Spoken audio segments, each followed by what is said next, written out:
बेटी की परवरिश। जिंदगी किसी को किस मोड़ तक ला सकती है। एक दिन कविता अपने पति से कहती है, कौन है ये बच्ची, बताते क्यों नहीं, क्यों लेकर आए हो इसे यहाँ? कविता, ये मेरी बच्ची है। माँ पापा मेरी शादी शिवानी से करने के लिए मान नहीं रहे थे, लेकिन मैं उससे बहुत प्यार करता था। अब वो इस दुनिया में नहीं है, लेकिन सन्निका की जिम्मेदारी मेरी है। इसे मैं अपने पास ही रखूंगा। कविता ये देखकर सुनकर सन्न रह जाती है। कैसी बात कर रहे हैं आप? लोग क्या कहेंगे? मैं कैसे इस बच्चे के साथ जीवन चलाऊंगी? देखिए, इसे देखकर मुझे टेंशन हो रही है। आप इसे ले जाइए यहाँ से। मेरी भी तो बेटी है, मैं उसका हक कैसे मार दूं? दिनेश कविता को किसी तरह समझा लेता है। देखो सन्निका, ये आज से तुम्हारी माँ है, इन्हें तुम्हें माँ कहना है। कविता को तो सन्निका को देखना भी गवारा नहीं है, फिर वो उसकी माँ कैसे बन पाती? और शायद दिनेश भी ये हकीकत जानता था। कुछ साल बाद देखिए, अब राधिका बड़ी हो गई है, उसके लिए किसी अच्छे घर का रिश्ता देखिए ना। शादी तो करवानी है ना? हाँ, लेकिन सन्निका उससे बड़ी है, पहले तो उसकी शादी तय करेंगे ना। जमाना जानता है कि वो एक नाजायज लड़की है, कोई उससे शादी क्यों करेगा? ऐसे भी आता है क्या उसे, जो कोई उसे अपने घर की बहू बनाएगा? तभी वहाँ सन्निका आ जाती है। पापा, मुझे स्कॉलरशिप मिल गई है, आगे का सारा खर्चा यूनिवर्सिटी वाले उठाएंगे। मैं कल ही वहाँ हॉस्टल में शिफ्ट हो रही हूँ। लो, सुना दिया ना फैसला। अरे अब क्यों शिफ्ट हो रही हो? पहले ही हो जाती शिफ्ट। दुनिया में यूं कालिक तो ना होती हमारी। क्या यार कविता, एक तो खुशी की बात है कि लड़की को कुछ आगे बढ़ने पढ़ने का मौका मिल रहा है, लेकिन नहीं, तुमको तो केवल ताना मारना ही आता है। जाकर देखो शिवानी क्या कर रही है। अरे हाँ, मैं शिवानी को दूध देना भूल गई, वो कैसे उठेगी? कविता को ये सुनकर गुस्सा आ जाता है। हाँ हाँ, अपनी किताबों से फुर्सत मिले तब ना। मेरी बेटी ना कुछ खाए ना कुछ पिए, यही तो चाहती हो तुम। सन्निका, जिसने कभी कविता से बात ही नहीं की थी, क्योंकि वो उसे हमेशा कोसती, वो वहाँ से बिना कुछ कहे निकल जाती है। खाना तो पूरा बन गया, अब जाकर आराम से पैकिंग करती हूँ, कल वक्त से निकल जाऊंगी। देखिए जी, वैसे तो ये लड़की मुझे एक आंख पसंद नहीं, अपने कमरे में पैकिंग कर रही है। अरे मुझसे तो कभी बात भी नहीं करती। आप साफ साफ बोल दीजिए उसे कि घर से जाएगी तो सारा काम कौन करेगा? उसकी माँ।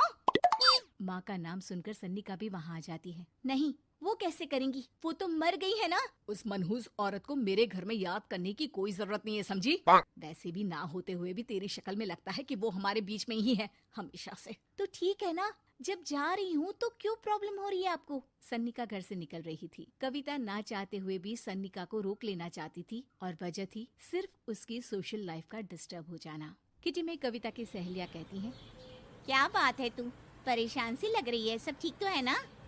क्या हुआ, उस सन्निका ने फिर कोई तमाशा किया क्या? अरे नहीं नहीं, चली गई, वो तो ऑक्सफोर्ड की कोई NGO है, उसकी स्कॉलरशिप मिली है। मेरा भाई बता रहा था कि उसका तो फ्यूचर ब्राइट है। अरे चल ना, तुझे क्या, तेरा तो पीछा छूटा उससे। अरे कैसे क्या नहीं, घर का सारा काम करती थी। इसकी छोटी बेटी को भी तो उसी ने संभाला था, याद है? उसकी छोटी बेटी का जो केस हुआ था, वो भी अपने सर ले लिया था। हाँ, तो बदले में सारा खर्चा भी तो हम लोग ही उठा रहे थे ना। और पता है, वो मुझसे बात भी नहीं करती, जैसे पता नहीं मैं ही उसके माँ के मरने के लिए जिम्मेदार हूँ। अरे खुद को क्यों दोष दे रही है?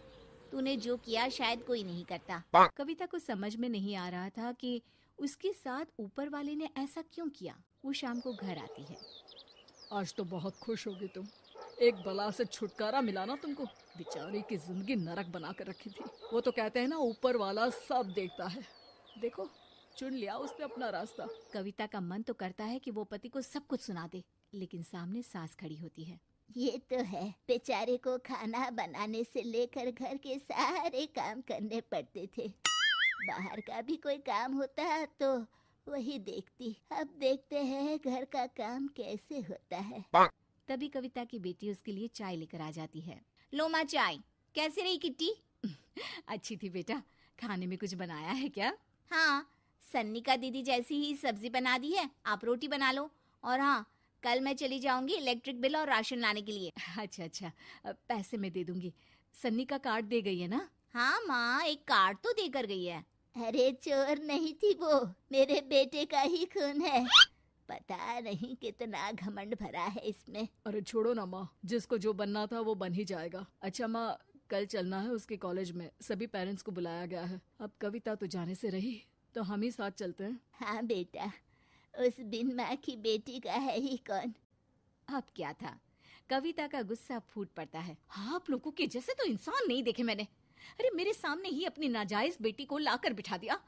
रोज मैं उसे देखती तो एहसास होता कि कैसे आपने मुझे इतना बड़ा धोखा दिया। जरा सोचिए तो, अगर ऐसा ही कुछ मैंने किया होता तो। अरे रहने दे, क्या नहीं किया तूने उसके बदले में।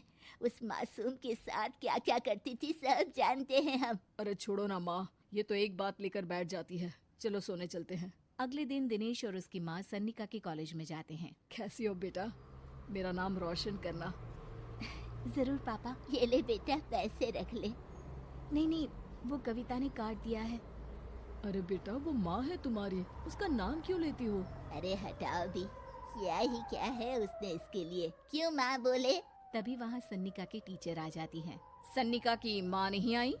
जी नहीं, वो घर में बेटी है ना, सबका एक साथ आना तो मुमकिन नहीं था। तो उन्हें भेज देते, हम सभी उनसे मिलना चाहते हैं। मानना पड़ेगा, बहुत अच्छी तरह से पाला है उन्होंने अपनी बेटी को। क्या घर का काम, क्या बाहर का, कॉन्फिडेंस तो कूट कूट कर भरा है। पैसे रुपये के लिए भी इसे किसी का मुंह नहीं देखना पड़ता। स्कूली शिक्षा भी लाजवाब है। पिता और दादी को एहसास होता है कि जिस कविता के पालन पोषण पर उन्हें हमेशा से शक रहा, वो सन्निका के भविष्य के लिए किसी वरदान जैसा साबित हुआ।